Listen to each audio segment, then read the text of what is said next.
அவர் வீழ்ந்தது பிறகு கூட எகிரி எகிரி குதிச்சு காலால் எட்டி உதைப்பானுங்க பார்த்தீங்கன்னா. அப்போ இந்த மாதிரி ஒரு கொடூர மனநிலை உங்களுக்கு ஏன் உருவாகுதுன்றது நம்ம பார்க்கணும்.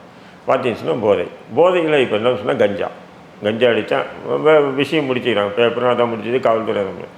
ஆனால் உண்மையிலே கஞ்சா அடிச்சுவேன் அப்படி செய்யவே மாட்டான். கஞ்சா அடித்தாங்கன்னு சொன்னால் அந்த இது ஆக்டிவ்ஸ் ஆகாதுன்றதுக்காக என்ன பண்ணுறானுங்க, இந்த போதை மாத்திரை யூஸ் பண்ணுறானுங்க. இப்போ இந்த பிரசவத்துக்காக போகிறாங்க பார்த்தீங்களா, ஐப்ரோ விப்ரோ ஏதோ இருக்குது, நிறைய மாத்திரைகள் இருக்குது. பிரசவத்துக்காக போகிறதில்ல. இப்போ ஒரு பெண்ணை வயிற்றை கிழித்து குழந்தை எடுக்கிறாங்க இல்லைங்களா, அப்போ அது உடலில் எவ்வளோ வலி இருக்கும் அவங்களுக்கு. அப்போ அந்த வலியை போக்குறதுக்காக அந்த மாத்திரை. அந்த மாத்திரை இவங்க என்ன பண்ணுறதுன்னு சொன்னால் வாங்கி பால், ஒரு மாத்திரையை சாப்பிட்டு ஒரு கிளாஸ் பால் குடிப்பானுங்க, இன்னொரு மாத்திரையை சாப்பிட்டு ஒரு கிளாஸ் பாலாம். அதேமாதிரி 4 மாத்திரை 5 மாத்திரை இவனுக்கு சாப்பிட்டா 5 கிளாஸ் பாலை குடிச்சிட்டு ஒரு 3 மணி நேரம் தூக்கம் வருமா. ஆனால் தூங்காமல் முழிச்சிட்டே இருக்கணுமா. முழிச்சிட்டு இருந்துட்டான்னு சொன்னால் 3 நாளைக்கு அந்த போதை அவனை விட்டு போவார். ஜாபர் சாதிக்கிட்ட இருக்கக்கூடிய மூலப்பொருட்களை எடுக்கிறது, அதை ஃபாரன்சிக் டெஸ்ட்டுக்கு அனுப்புறது, அதை டெஸ்ட்டுக்கு அனுப்பி அதில் இருக்கக்கூடிய ஆல்கஹால் எவ்வளோ போதை கலந்து இருக்குன்னு சொல்லிட்டு நீதிமன்றத்தில் சமர்ப்பிக்கிறது, ஜாபர் சாதிக்கை கைது பண்ணுறது, வழக்கு தண்டனை முடித்து அது அவங்க சாப்பிட்ரு. பட் இந்த மூலப்பொருட்களை கொடுக்கக்கூடிய மொத்த வியாபாரிகளை இதுவரையும் கை தொட்டதே இல்லை என்சிபி. இந்த மாத்திரை தான் இந்த மாதிரி வேலை செய்யுது, இது தெரியும் இல்லையா. அப்போ காவல்துறை என்ன பண்ணணும், நீங்கள் அவனை கைது பண்ணுறீங்க, அவனை கையை ஒடிக்கிறீங்க, சில பேரை காலை ஒடிச்சிட்டு உடனே தலைப்பு செய்து கஞ்சா அடித்து இந்த மாதிரி கொடூர செயல் செஞ்ச இது காவல்துறை சரியான கவனிப்பு அப்படின்னு சொல்லி பத்திரிக்கைகள் கூட போடுறீங்க. நீங்கள் ஏன் அது உண்மையை சொல்கிறது இல்லை இது கஞ்சா இல்லை, இது இந்த மாதிரியான மாத்திரைகள் சாப்பிட்டு தான் இந்த மாதிரி ஒரு கொடூர எண்ணத்தோடு இந்த இளைஞர்கள் போகிறாங்கன்னு சொல்லிட்டு இதுவரையும் வெளியே வரதே இல்லை பாருங்கள் பேப்பரில். டாக்டரு, ஹாஸ்பிட்டலு, அந்த பெண்ணுடைய கணவர் இவளுடைய இது இருந்தால் தான் அந்த மாத்திரையை கொடுக்கணும். அப்படி இருக்கும்போது 19 ஒரு 18-20 வயசு 17 வயசு பையன் மாத்திரை வேணும்னு கேட்குறான். நீ அசால்ட்டாக எடுத்து ஒரு இது 4 ஸ்லிப்பு 5 ஸ்லிப்பு கொடுக்குறேன்னு சொன்னால் இது என்ன அர்த்தம்? ஏன்னு சொன்னால் அது 300 ரூபா ஒரு அட்டை 10 மாத்திரை.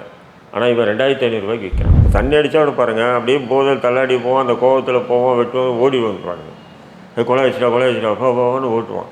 ஆனால் இது எல்லாம் எப்படின்னா நின்று நிதானமாக ஏதோ ஒரு ஆடு மாடு அறுக்கிற மாதிரி, ஒரு மிருகத்தை வெட்டுற மாதிரி இவனுக்கு வெட்டி கையை வெட்டுறது, தலையை வெடுக்கிறது, மூஞ்சை அப்படியே கொந்தி அந்த முகமே தெரியாமல் ஆக்கிறது, அவன் மர்மஸ்தானத்தை வெட்டி இது போல் யாருங்க செய்வான்? அவன் உடைக்கிறானுங்களா, வழுக்கி விழுந்துட்டாரு அந்த மாதிரி.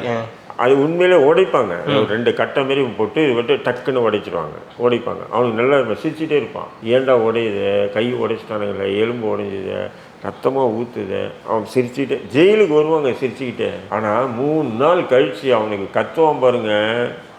ஜெயில் மட்டும் இல்லை, பக்கத்து மாநிலத்துக்கே தெரியும் போல அப்படி கத்துவானுங்க. ஹாப்பி ஸ்ட்ரீட்டுன்னு நடத்துகிறாங்க. என்ன காரணம்? இந்த ஹாப்பி ஸ்ட்ரீட்டு யார் நடத்துகிறா? இந்த போதை மாஃபியாக்கள் தான் நடத்துறது. இதை கூட சில பகுத்தறிவாளர் என்ன சொல்கிறாங்க, இவர் மதவாதி என்னையை சொல்லுவானுங்க. இதை பார்த்தா கூட சொல்லுவாங்க மதவாதி. ஹாப்பி ஸ்ட்ரீட் என்பது அதாவது சாதி மதம் பேதங்கள் எல்லாம் மறந்து ஒற்றுமையாக அப்படியே சந்தோஷமாக இருக்குது. இவன் பொண்டாட்டிக்கிட்டே சந்தோஷமாக இருக்க மாட்டான், பிள்ளைங்கிட்ட சிரித்து பேச மாட்டான். ஒரு மிஷின் மாரி போய் வீட்டில் உட்காந்துக்கிட்டு தெருவுக்கு வந்துட்டா சந்தோஷமாயிடும். தெருவில் திடீர்னு வாரத்துக்கு ஒரு நாள் இல்லை 3 மாதத்துக்கு ஒரு தெருவில் கக்கன்னு சிரித்தா எல்லாம் சந்தோஷமாக வந்துடுமா? என்னங்க சொல்கிறீங்க?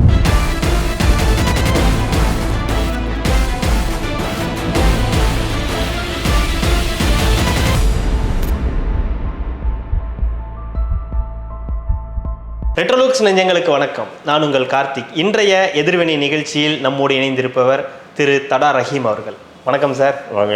எப்படி இருக்கீங்க? நல்லா இருக்கேன். ஆமாம், நீண்ட நாட்களாச்சு அவங்க கூட பேட்டி எடுத்து. Long time. ஆமாம், மிக முக்கியமான ஒரு செய்தியோடு தான் இன்றைக்கி உங்களை சந்திக்கிறோம் அப்படின்றது தான் விஷயம். திருவள்ளூர் மாவட்டம் மீஞ்சூர் பஜார் பகுதியில் ஒரு வாலிபரின் உடல் தலையில்லாமல் கண்டெடுக்கப்பட்டிருக்கு. பிறகு தலையும் கண்டுபிடிக்கப்பட்டிருக்கு. அது பார்த்திங்கன்னா ஒரு சுடுகாட்டில் ஒரு சமாதி மேலே வைக்கப்பட்டு இருந்திருக்கு. அந்த வாலிபருடைய தலை தான் அப்படின்றத அது இந்த திருவள்ளூர் மாவட்ட போலீஸ் உறுதிப்படுத்தியிருக்காங்க. காரணம் அவரும் ஒரு ரவுடி தான். அந்த கொலை செய்யப்பட்டு சமாதியானவரும் ஒரு ரவுடி. இப்போ கொலை செய்யப்பட்டு ஒரு தலை கொண்டு போய் வைக்கப்பட்டதும் ஒரு ரவுடி தான். ரவுடின்னா நம்ம ஒரு 30-40 வயசுலாம் எதிர்பார்க்கணும். வெறும் 26 வயதான ஒரு பையன் அஸ்வின்குமார் அப்படின்ற போன வருடமும் என்னமோ தான் அவருக்கு திருமணம் ஆகியிருக்கு அப்படின்றது அந்த தகவலில் நமக்கு தெரியுது. இந்த மாதிரியான சம்பவங்கள் தொடர்ந்து இப்போ நம்ம ரொம்ப அதிகமாக பார்த்துக்கிட்டு இருக்கோம். ரவுடிகள் கொலை, ஏன்னா ரவுடிகளுக்குள்ள சண்டை அப்படின்ற விஷயங்கள். இந்த சம்பவம் பற்றி உங்களுடைய பார்வையில் சொல்லுங்கள். ஏன்னா இது வந்து இளைஞர்களுக்குள்ளான ஒரு பழி தீர்க்கும் ஒரு சம்பவமாக தான் இது நடந்திருக்கு. இல்லை, நிச்சயமாக வந்து பார்த்திங்கன்னா இப்போ இந்த அஸ்வின் குமார்ன்ற பையன் இவனுடைய இதை எடுத்து பார்த்தீங்கன்னா, இப்போ எப்போவுமே ரவுடின்னு சொன்னாவே பல பேர் கொலை வழக்கு இவன் மேலே இருக்கும். பல கொலை வழக்கில் இவன் மேலே இருக்கும். இவன் பல கொலை பண்ணியிருப்பான், கொலை வழக்கு. அதுதான் ரவுடின்னு சொன்னால் அது வந்து தகுந்த ஒரு விஷயம் அது. புரியுதுங்களா? இப்போ இவன் அஸ்வின் குமாரை பார்த்திங்கன்னா இவன் மேலே ஒரு கொலை கேஸ் கூட இல்லை. கஞ்சா கேஸ் இருந்திருக்கு இவன் மேலே. கஞ்சா கேஸ் சும்மா அந்த தெருவில் சண்டை போடுறது, தெரு சண்டை, அந்த மாதிரி வழக்குகள் தான் இருக்கே தவிர கொலை கேஸ் எதுவுமே இல்லை. அப்படி இருக்கும்போது இவனை கடத்திட்டு போய் இவ்வளோ கொடுமையான ஒரு கொலை பண்ணியிருக்காங்களே அப்படின்னு சொல்லி நீங்கள் பார்த்தீங்கன்னு சொன்னால், இந்த கொலைக்கு பின்னாடின்னு பார்த்தீங்கன்னா முக்கியமாக வந்து இதுக்கு முன்னாடி அஜித்குமார் என்பவர் கொல்லப்படுறார். ஆமாம். அந்த அஜித்குமார் கொலையில் முக்கிய குற்றவாளி கருப்பு அஜித்னு ஒருத்தர். அதாவது அஜித்குமாரோட கொலையில் முக்கிய குற்றவாளி கருப்பு அஜித்னு சொல்லிட்டு ஒருத்தர். பேரெல்லாம் தெரிஞ்சே வச்சுருப்பாங்களா இல்லை அதுக்கப்புறமா மாற்றிருப்பாங்களா? எது இந்த பேர்லாம் அஜித்குமார், கருப்பு அஜித்ன்ற? இல்லை, பெரும்பாலும் எப்படின்னு சொன்னால் போலீஸ்காரன் வைக்கிற பேர் தான் அது. ஏன்னா போலீஸ்காரன் வந்து இயற்கையாகவே வந்து என்ன பண்ணுவான்னு சொன்னீங்கன்னா, ஒரு பேரிட்டு கூப்பிட்டு யார் அந்த கருப்பாக இருக்கணும் அவனோட அந்த கருப்பு அஜித்தா கருப்பா அப்படின்னு சொல்லிடுவான். அதனால தான் பெரும்பாலும் இந்த புனை பெயர்கள் ரவுடிகளுக்கு வர்றது வந்து, இப்போ குமார்ன்றது பார்த்தீங்கன்னா குமாரன் பேர். பங்குமார்னு யார் வச்சது? முடி வச்சது யார்? குமார். எந்த குமார்? அதான் சார் இந்த பங்குமார் வச்சிருப்பாப்புல, பங்குமார் சார். ரவிடா, யாரா ரவி சார்? அந்த வெள்ளையாக இருப்பாப்புல இல்லை சார்? ஆமாம், அதான் சார் வெள்ளை ரவி சார். அவன் பேர் இந்த புனை பேரெல்லாம் காவல்துறை தான் ரவுடிகளுக்கு சுட்டுது, அவங்களாம் சுட்டிக்கிறது இல்லை. இந்த அவர் முன்னாடி கொலை செய்யப்பட்ட பேர் வந்து அஜய்குமார். இவர் கருப்பு அஜித். அவர் அஜய்குமார் வந்து, அதான் அஸ்வினுக்கு வந்து கொலை கேஸ் எதுவுமே இல்லை, கஞ்சா கேஸ் சின்ன சின்ன கேஸ் தான் இருக்குது. இப்போ அஜய்குமார் வந்து கொன்ன நபர்களில் முக்கியமான ஆள் தான் இந்த கருப்பு அஜித் நபர். அந்த கருப்பு அஜித்துக்கு கடந்த வாரம் பிறந்த நாளாம், பிரம்மாண்டமாக கொண்டாடினாங்க. அந்த இதில் வந்து இன்ஸ்டாகிராமில் இந்த அஸ்வின் குமார் வந்து அவனுக்கு வாழ்த்து சொன்னாப்பில்லையா. யாருக்கு?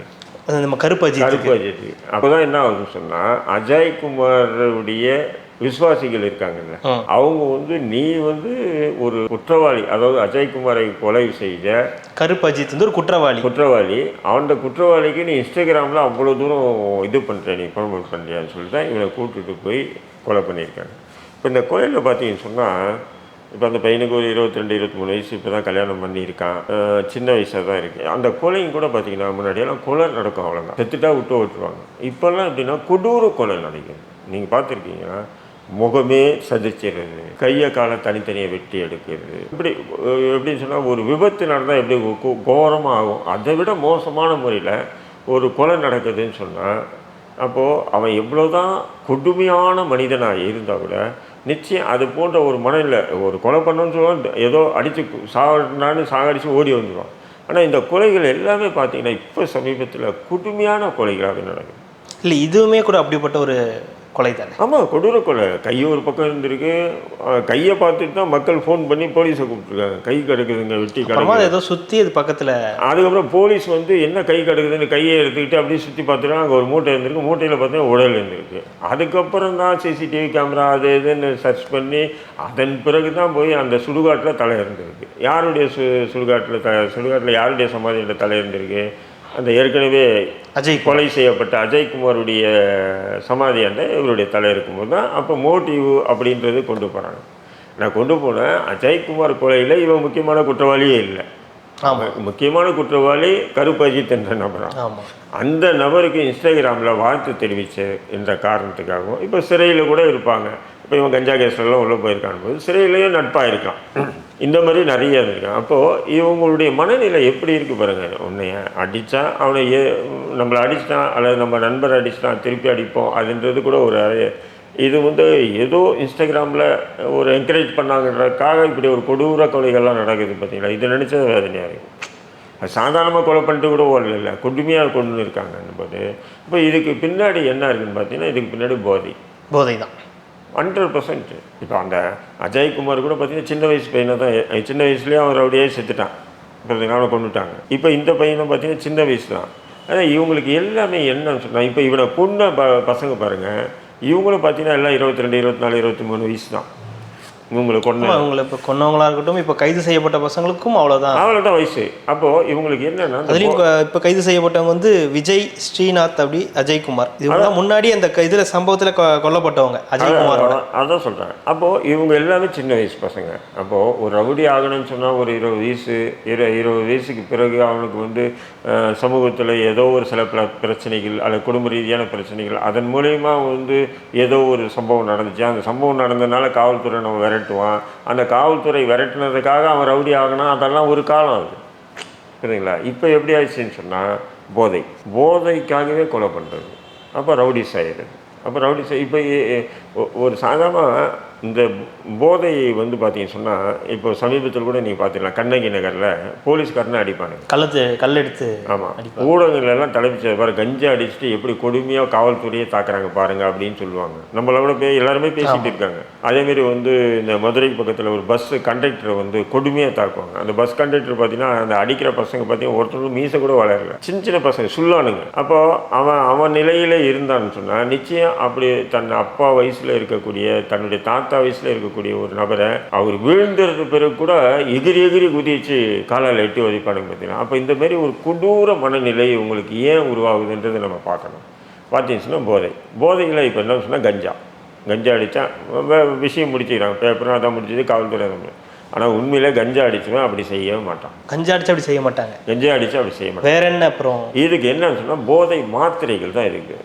போதை மாத்திரைகள் தான் எப்படின்னு சொன்னாங்க, போதை மாத்திரைகள் புழக்கத்தில் அதிகமாக இருக்கிறது கஞ்சாவா இல்லை மாத்திரைகளா? போதை மாத்திரைகள் தான் அதிகமாக இருக்குது, கஞ்சா இல்லை. கஞ்சாவை விட அதிகமாக இருக்குது. இல்லை, காரணம் என்ன? அது என்ன, விலை மலிவா? இல்லை, விலை மலிவெல்லாம் இல்லை. இப்போ இந்த கொலை செய்கிறவங்கெல்லாம் வந்து கஞ்சா அடித்தாங்கன்னு சொன்னால் அந்த இது ஆக்டிவேஸ் ஆகாதுன்றதுக்காக என்ன பண்ணுறானுங்க, இந்த போதை மாத்திரை யூஸ் பண்ணுறானுங்க. இப்போ இந்த பிரசவத்துக்காக போகிறாங்க பார்த்தீங்களா, ஐப்ரோ, விப்ரோ, ஏதோ இருக்குது, நிறைய மாத்திரைகள் இருக்குது. பிரசவத்துக்காக போகிறதில்ல.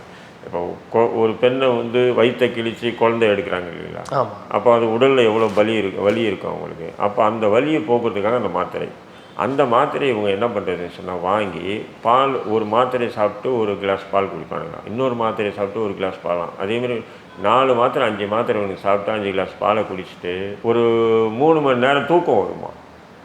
ஆனால் தூங்காமல் முழிச்சிட்டே இருக்கணும். முழிச்சிட்டு இருந்துட்டான்னு சொன்னால் 3 நாளைக்கு அந்த போதை அவனை விட்டு போவாராம். ஆனால் தூக்கம் வருது பாருங்கள், தூங்கிட்டான்னு சொன்னால் அந்த போதை முடிஞ்சிடும். ஆனால் தூங்காமல் அவன் ஒரு 2 மணி நேரம் 3 மணி நேரம் தாக்கு பிடிச்சிட்டான்னு சொன்னால் அந்த போதை அவன் உடம்புலேருந்து குறைஞ்சபட்சம் 3லேருந்து 5 நாள் வரையும் அவனை விட்டு போகாது. இல்லை, இது கஞ்சாவை விட பயங்கர மோசமாக இருக்கும், பட்டு பயங்கரமானது. ஏன்னா கஞ்சான்றது இப்போ நம்ம இயல்பாக நம்ம பார்த்தோம், சிகரெட்டில், வீடியில் ஏதாவது அதுங்க கஞ்சாவோ மதுவோ இதெல்லாம் எப்படின்னு சொன்னீங்கன்னா அது ஒரு இதுவான போதைகள் தான் அது. ஆனால் அதை விட ஒரு கொடூர மனநிலை படைக்கக்கூடிய ஒரு போதை எதுனா இந்த மாத்திரை. அப்போ இது இந்த ஜாஃபர் சாதிக் அந்த இதோட இதை கனெக்ட் பண்ண முடியுதா? இதை இல்லை, இது ஜாஃபர் சாதிக் இப்போ எப்படின்னா, ஜாஃபர் சாதிக் வந்து இது போன்ற மூலப்பொருட்களை வாங்கி, அதாவது மருந்து மாத்திரைக்கு தயாரிக்கக்கூடிய மூலப்பொருட்களை வாங்கி அவன் ஒரு விதமான மெத்துன்ற ஒரு போதைப் பொருளை தயாரித்தான். அது வேறு. இப்போ கஞ்சா வந்து பார்த்திங்கன்னா செடி தான் அது. ஆமாம். அந்த செடியை பிடுங்கி அதை வந்து இந்த மூங்கில் இதுக்குள்ளே அடைச்சி பள்ளம் தோண்டி புதைச்சி வச்சு அதுக்கப்புறம் எடுத்து சில கெமிக்கல்லாம் போட்டு கஞ்சா உருவாக்குறாங்க. அதேமாரி பார்த்தீங்கன்னா இந்த அபீமு பவுடர்னு சொல்லுவாங்க இல்லையா, அந்த போதைகள்லாம் பார்த்தீங்கன்னு சொன்னால் அதுவும் ஒரு மலையில் விளையக்கூடிய ஒரு பூ. அந்த பூவை எடுத்து அதை காய வச்சு அதை மாவாக்கி அதில் லைட்டாக கெமிக்கலை போட்டு அதை உருவாக்குறது, அதுவும் போதைப் பொருள். இது அபீமு பவுடருன்னு சொல்கிறதெல்லாம். இப்போ அதை தவிர்த்து வரக்கூடிய அத்தனை போதை வஸ்துகளும் பார்த்தீங்கன்னா நேரடியான கெமிக்கல், டைரெக்டாக. அப்போ இந்த டைரெக்டான கெமிக்கல் எதுலேருந்து வருதுன்னு சொன்னால், மருந்து மாத்திரை தயாரிக்கக்கூடிய பெரும் கம்பெனிகளிலிருந்து தான் இந்த மூலப்பொருட்களை வாங்கினான். இப்போ ஜாஃபர் சாதிக்கு வந்து அவன் ஏதோ ஒரு நாட்டிலேருந்து போய் வாங்கிட்டு வரல, அல்லது அவனுக்கு வானத்திலேருந்து கொட்டலை. இந்த இது அவனாக தயாரிக்கவும் இல்லை. மூலப்பொருட்கள் வாங்குகிறான். எங்கே வாங்குகிறான்? பெரிய பெரிய கார்ப்பரேட் கம்பெனிகள்லேருந்து மூலப்பொருட்கள் வாங்குகிறான். வாங்கி 2 மிக்ஸ் பண்ணி அந்த 2 மிக்ஸ் பண்ணும்போது ஒரு விதமான போதை, அந்த போதையை தான் அவன் ஏற்றுமதி செய்யுது. அப்போது அவன் வாங்கி மிக்ஸ் பண்ணி ஏற்றுமதி பண்ணான்றதுக்காக அவனை கைது பண்ணிடுறாங்களே தவிர, அப்போது இது போன்ற ஒரு முக்கியமான ஒரு மருந்து, அதாவது ஒரு உயிர் பாதுகாக்கக்கூடிய ஒரு மருந்தை தயாரிக்கக்கூடிய ஒரு கம்பெனிகள் எப்படி தனிநபர்களுக்கு இந்த மூலப்பொருட்களை கொடுக்கலாம் அப்படின்னு சொல்லி 2-3 கம்பெனிகளை மூடினாவே ஜாபர் சாதிக் போன்ற ஒருத்தன் கூட இது போன்ற போதை வசத்தை வெளிநாட்டுக்கு அனுப்ப முடியாது. புரியுதுங்களா இல்லைங்களா? ஆனால் அதை செய்யறதில்ல.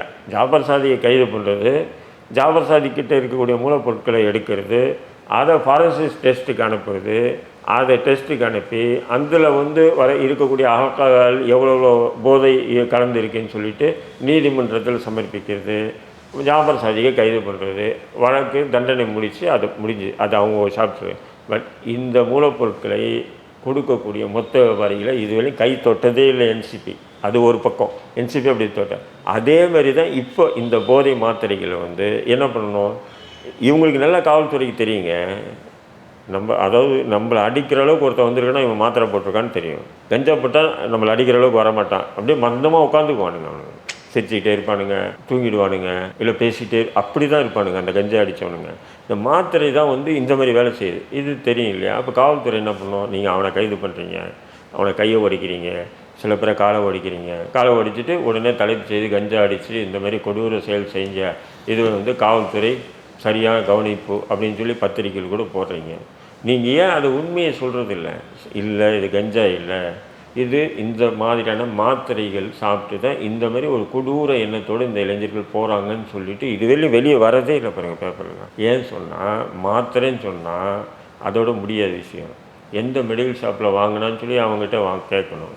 அவன் சொல்லுவான் இந்த மெடிக்கல் ஷாப்னு. அதுதான் அந்த மெடிக்கல் ஷாப் உரிமையாளரை கைது பண்ணணும். அந்த மெடிக்கல் ஷாப்பை சீல் வைக்கணுமா இல்லையா? கண்டிப்பாக. அப்போ மெடிக்கல் ஷாப்பும் உரிமையாளரை கைது மட்டும் அதோட முடியாது. அவனுக்கு மொத்தமாக சப்ளை பண்ணுற கார்பரேட் கம்பெனி இருக்கு இல்லையா, அவனை கைது பண்ணணும். ஆனால் நீங்கள் சொல்கிற இந்த மாத்திரை அப்படின்றது மருந்தாக பயன்படுத்தப்படுவது.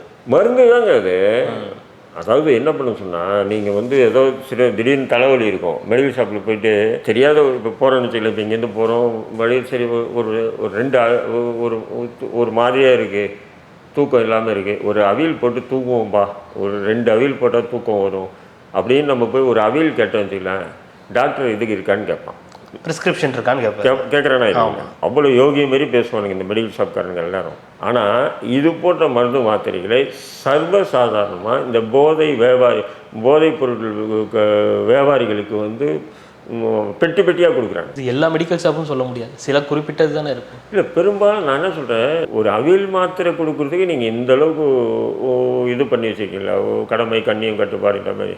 அப்படின்னா இந்த மாத்திரை இதுக்கு தான் வாங்குறான், நீங்கள் கொடுக்குறீங்க, உங்கள்கிட்ட மொத்தமாக வாங்கிட்டு போகிறாங்கல்ல, ஏன்டா இவ்வளோ வாங்கிட்டு போகிறான்னு நீங்கள் கொஞ்சமாக திங்க் பண்ணுவீங்களா? அத்தனை பெண்களுக்கு ஆப்ரேஷன் பண்ணுறாங்க. அப்படியே பண்ணாலும் அந்த கணவருடைய பேர் இருக்கணும். ஒரு பெண்ணுக்கு ஆப்ரேஷன் பண்ணி குழந்தை எடுக்கிறாங்கன்னா அவங்களுக்கு மாத்திரை போடணும்னா 2 மாத்திரை தான் போடுவாங்க, இல்லை 3 மாத்திரை தான் போடுவாங்க. அந்த 3 மாத்திரைக்கு அந்த டாக்டரு, ஹாஸ்பிட்டலு, அந்த பெண்ணுடைய கணவர் இவ்வளோடைய இது இருந்தால் தான் அந்த மாத்திரையை கொடுக்கணும். அப்படி இருக்கும்போது 19 ஒரு 18-20 வயசு 17 வயசு பையன் வந்து மாத்திரை வேணும்னு கேட்குறான், நீ அசால்ட்டாக எடுத்து ஒரு இது 4 ஸ்லிப்பு 5 ஸ்லிப்பு கொடுக்குறேன்னு சொன்னால் இது என்ன அர்த்தம்? இது ஏன்னு சொன்னால் அது 300 ரூபா ஒரு அட்டை 10 மாத்திரை. ஆனால் இவன் 2500 ரூபாய்க்கு விற்கிறான். அது வாங்குறானுங்க, 2500 ரூபா கொடுத்து வாங்குறானுங்க ஒரு அட்டை 10 மாத்திரை இருக்காங்க. ஆமாம், 3 நாள் இருக்குன்னா வாங்க தானே செய்வாங்க சார். ஒரு நாளைக்காகவே எவ்வளோ செலவு பண்ணுவாங்க. 3 நாளைக்கு இருக்குன்னும் போது ஒரு 10 மாத்திரை வாங்கினா ஒரு 3 பேர் இப்படி சாப்பிட்டானுங்கன்னா அவன் எதையும் செய்ய தயாராக இருப்பாங்க. அவன் கண்ணுக்கு முன்னாடி அவன் அப்பான்னு தெரியும். இப்போ நீங்கள் சொல்கிறது எனக்கு புரியுது சார். பொதுவாக என்னென்னா போதையில் இது செய்கிறாங்க, சில குடி போதையில் செஞ்சுட்டாங்கன்றதெல்லாம் நம்ம படிச்சிருக்கோம். அப்புறம் கஞ்சா போதையில் செஞ்சுட்டாங்கன்னு அப்படின்றது நீங்கள் சொல்கிற மாதிரி இது மறைக்கப்படுற ஒரு சம்பவமாக மாத்திரை போதை மாத்திரையில் செய்கிறாங்கன்ற. நான் வந்து பார்த்தீங்கன்னா மது கஞ்சாவை விட கொடுமையானதுங்க இந்த மாத்திரை. அப்போ இந்த சம்பவமும் வந்து இந்த மாதிரி மாத்திரையால் தான். அதனால தான் பாருங்கள், அவன் கையை வெட்டினது, அவன் பழின்னு சொன்னால் அவன் வந்து இவனை கொன்று முக்கியமான குற்றவாளி இவன் அப்படின்னு சொன்னாலும் பரவாயில்ல. இவனுக்கு வந்து அந்த கொலை கேஸ்லையும் தொடர்புல எதுவுமே இல்லை. அந்த கொலை கேஸில் தொடர்புடைய கருப்பு அஜித் என்ற நபருக்கு பிறந்த நாள் வாழ்த்து இன்ஸ்டாவில் சொன்னாப்படியா, இதுதான் ஒரே காரணம். இல்லை சார், நம்ம பெரிய பெரிய சம்பவங்கள்லாம் எவ்வளோ பெரிய ரவுடிகளோட கொலைகள்லாம் நம்ம பார்த்துருக்கோம், பேசியிருக்கோம், நம்ம பேப்பர்கள்லாம் படிச்சிருக்கோம். அது வந்து பார்த்தீங்கன்னா மிகப்பெரிய ஒரு பழிவாங்கலாம் இருக்கும். அது வேற விஷயம், அரசியல் பழிவாங்கல். அப்படி இல்லைன்னா வேற ஏதாவது ரவுடிகளுக்குள்ள பெரிய ரவுடிசமாக இருந்திருக்கும், இல்லை ஏதாவது ஒரு இடத்த பிடிக்கிறதுல அது பிரச்சனையாக இருந்திருக்கும். இன்ஸ்டாவில் ஸ்டோரி போட்டதுக்காக வாழ்த்து தெரிவித்ததுக்காகலாம் இப்போ வந்து கொலை, அது கொலை கூட இல்லை, கொடூர கொலை. அப்போ இந்த கொடூர கொலைன்னு சொன்னாவே எனக்கு தெரிஞ்சு மாத்திரை தவிர வேறு எது போட்டு போனாலும் அவனுக்கு வராது, இந்த மாத்திரை தான். அப்போ அந்த காவல்துறை வந்து என்ன பண்ணுதுன்னா அவங்ககிட்ட விசாரணையில தெரிஞ்சிருக்கும் எத்தனை மாத்திரைடா போட்டுரும் போலீஸ் கேட்டிருப்பான். ஆனால் அந்த இப்போ குடிச்சாவோ நமக்கு தெரிஞ்சிடும், குடிச்சிருக்காங்கன்னா தெரிஞ்சிடும், எப்படி குடிச்சிருக்காங்கன்னா ஒரு மாதிரி ஆடுறது எல்லாமே இருக்கும். இப்போ கஞ்சா கூட நமக்கு சில நேரத்தில் தெரியும், ஒரு மாதிரி சிரிச்சுக்கிட்டு ஒரு மாதிரி இருப்பாங்க. இதில் என்ன எஃபெக்ட் சார்? ஒன்றுமே தெரியாது. அப்பா அம்மா வந்து பிள்ளை வந்த வீட்டுக்கு இப்போ குடிச்சிட்டு போனான்னு வச்சிங்கன்னா தெரியும், போதையில் தெரியும். அப்பா அம்மாக்காரி ஒப்பாரு வச்சு நான் கிருஷ்ணாவில் விட்டுக்கிறேன், கழுத்துறேன், செத்துறேன், நீ தண்ணி அடிச்சிட்டா அப்படி அப்படின்னு சொன்னோன்னே திருந்த வாய்ப்பு இருக்குது. அதேமாதிரி கஞ்சா கூட வாசம் வரும், அது ஒரு விதமான ஸ்மெல் வரும். அது வந்து கொஞ்சம் அனுபவப்பட்டவங்களுக்கு தெரியும். அந்த இல்லை, நான் கேள்விப்பட்ட வரைக்கும் டாக்டர்கிட்ட விசாரித்த வரைக்கும் என்னென்னா தண்ணி அதிகமாக குடிப்பாங்க, சர்க்கரை அதிகமாக சாப்பிடுவாங்க. தண்ணி அதிகமாக குடிக்க மட்டும் இல்லைங்க, அந்த வாசமே அந்த வாசம் ஒரு மாதிரியாக வரும். அது ஒரு விதமான வாசம் வரும். ஆள் வந்து மந்தமாக உட்காந்துருப்பாங்க, மந்தமாக இருப்பாங்க. அது அப்படியே உட்காந்து சிரிச்சுட்டே இருப்பாங்க. ஆக்டிவாக இருக்க மாட்டாங்க, ஆக்டிவாக ரொம்ப இதுவாக இருக்க மாட்டாங்க, இருப்பாங்க. ஆனால் அது ஆக்டிவுக்காக கிடையாது. அப்போ கஞ்சான்றது இல்லை, ஆக்டிவுக்கு தான் அது. ஆனால் அது கொடூர எண்ணங்கள்லாம் வராது. இப்போ எழுதுனா நிறைய எழுதுவாங்க, எதுக்கு பயன்படுத்துகிறோமோ அதுதான், அது மாதிரி வந்துடும். இயக்குனர் பாலா வந்து கஞ்சா அடித்தா தான் கதை எழுதுவாருன்னு சொல்லி நான் கேள்விப்பட்டிருக்கேன். நான் இப்போ பார்த்ததில்லை. இயக்குனர் பாலான்னு ஒருத்தர் இருக்கல, படம் அவர் வந்து நிறைய கஞ்சா அடிப்பார். கஞ்சா அடிச்சுட்டு தான் அவர் வந்து எழுதுவார் அப்படின்னு சொல்லி கேட்டிருக்கேன். அதே மாதிரி நிறைய வந்து இப்போ கண்ணதாசன் வந்து ஒரு குடிய நிலை என் குடிய தண்ணி அடிகள்லாம் என்னால் எழுத முடியாதுன்னு சொல்லியிருக்காரு. இருக்குல்ல, அப்படிலாம் இருந்திருக்கு. ஒவ்வொரு காலகட்டத்திலும் ஒவ்வொரு போதை வசதிகளை பயன்படுத்தி பெரும் பெரும் கவிஞர்கள்லாம் உருவாகியிருக்காங்க இந்த சமூகத்தில், அதெல்லாம் இல்லைன்னு சொல்ல. இப்போ அதேமாரி தான் கஞ்சா வந்து அந்த மாதிரி ஒரு பொருள் தாங்க. அது கொடுமையாக வந்து கொலை பண்ணுவாங்க, அந்த மாதிரியெல்லாம் வந்து வராது. அதுவும் இது போல் கொடூர கொலைகள்லாம் வராது. தண்ணி அடித்தா கூட பாருங்கள், அப்படியே போதில் தள்ளாடி போவோம், அந்த கோவத்தில் போவோம், வெட்டுவோம், ஓடி வந்துடுவாங்க. கொலை வச்சுட்டா போவான்னு ஓட்டுவான். ஆனால் இது எல்லாம் எப்படின்னா நின்று நிதானமாக ஏதோ ஒரு ஆடு மாடு அறுக்கிற மாதிரி, ஒரு மிருகத்தை வெட்டுற மாதிரி இவனுக்கு வெட்டி கையை வெட்டுறது, தலையை வெடுக்கிறது, மூஞ்சை வந்து அப்படியே கொந்தி அந்த முகமே தெரியாமல் ஆக்கிறது, அவன் மர்மஸ்தானத்தை வெட்டி இது போல் யாருங்க செய்வான்? நம்ம பார்த்துருக்க எவ்வளோ பேசியிருக்க அரசியல் கொலைகள்லாம் கூட இந்த மாதிரி எதுவுமே இப்படி பண்ண மாட்டாங்க, குத்திடுவாங்க, அந்த மாதிரி வெட்டிடுவாங்க. அப்போ இந்த மாத்திரை போடும்போது தான் அவனாக இருக்கிறது இல்லைங்க. அவன் முன்னாடி அவன் அப்பனை கொலை பண்ணணுன்னாலும் பண்ணிட்டு போவான். உங்கள் அப்பாவை கொலை பண்ணி 10 துண்டாக்கி எத்தனை கொடுறான்னா கொடுப்பாங்க. இப்போ நம்ம சமீபத்தில் நிறைய பார்த்துக்கிட்டு இருக்கோம் சார். இப்போ நீங்கள் சொன்ன மாதிரி அந்த கண்டக்டரை போட்டு அடித்ததாக இருக்கட்டும், கண்ணகி நகரில் இந்த போலீஸை கல்லெறிஞ்சதாக இருக்கட்டும், இப்போ சமீபத்தில் ஒரு 2 நாட்கள் முன்பு திருவாரூரில் ஒரு போலீஸ்காரரை வந்து ஒரு பையன் வந்து என்ன அப்படின்னு கேட்டுக்கிட்டே வர்றது. அதே மாதிரி புதுச்சேரியில் நடந்த ஒரு சம்பவம், ஒரு குழந்தை, ஒரு 5 வயசு குழந்தைக்கு ஒரு சம்பவம் நடந்தது. இது எல்லாமே பின்னாடி பார்த்தா இந்த போதை, இந்த போதைன்னு சொல்லாதீங்க, மாத்திரைகள் தான். இதை வந்து காவல்துறை ஏன் மறைக்குது? அதுதான் நான் தொடர்ந்து காவல்துறை மட்டும் நம்ம குற்றம் சாட்டிட முடியுமா? இல்லை, நீங்கள் தான் நீங்கள் வெளியிடணும். நீங்கள் எஃப்ஐஆர் என்ன போடுறீங்களோ அதுதான் நீங்கள். அரசுக்கும் அந்த பொறுப்பு இருக்குது. அரசுக்கு என்ன பொறுப்பு இருக்குது? காவல்துறை சொன்னது தானே அரசுக்கு. நான் சொல்கிறேன், நான் காவல்துறை அரசுக்கு தெரிவிக்காமல கேளுங்க. நான் ஒரு ஐஓங்க, ஒரு கொலை வழக்கு விசாரிக்கிறேன், நான் ஐஓ விசாரணை அதிகாரி.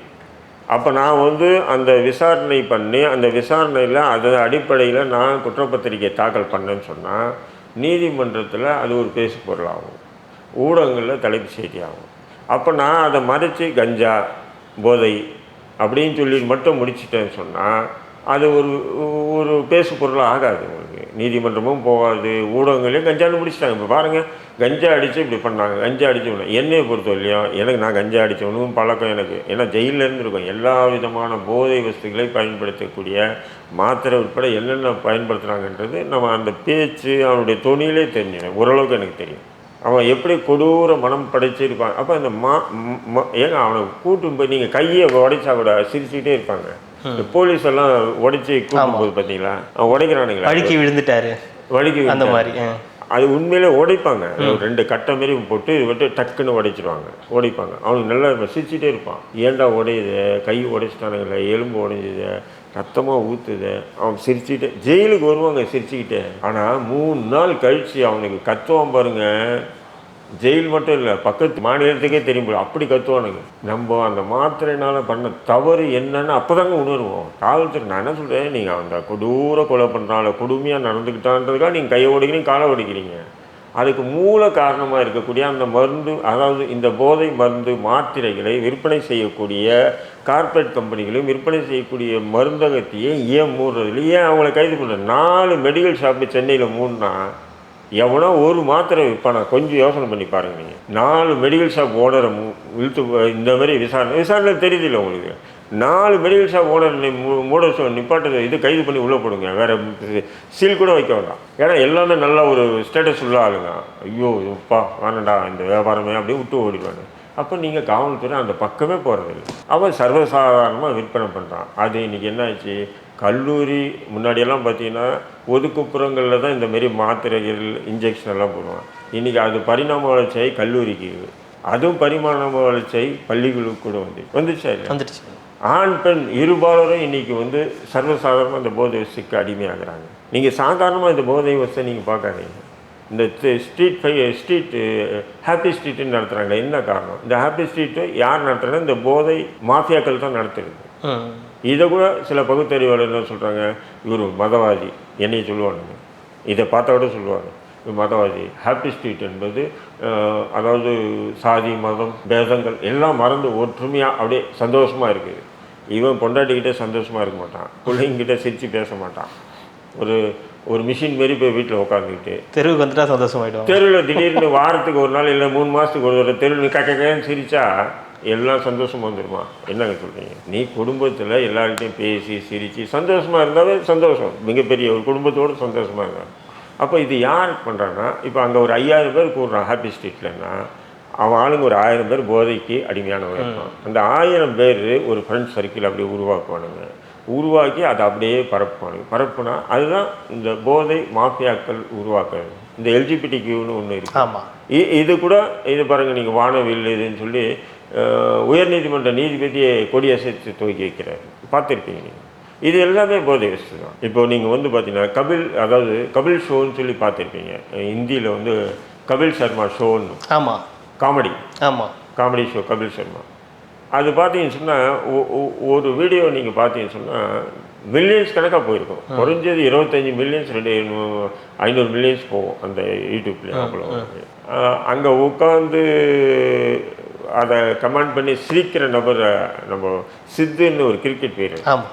சிரிக்கிறவரே பார்த்தீங்கன்னா ஒரு நாள் சிரிக்கிறதுக்கு 10 லட்சம் அவருக்கு சம்பளம்.